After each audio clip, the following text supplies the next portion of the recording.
எந்த தென்னை மரம்? சொல்லலைன்னா என் தலை வெடிச்சிருந்தா.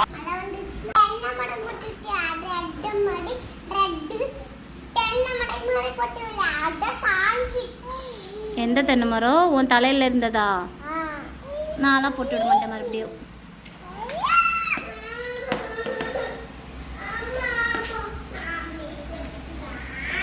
நாமளே போட்டுக்கலாமா?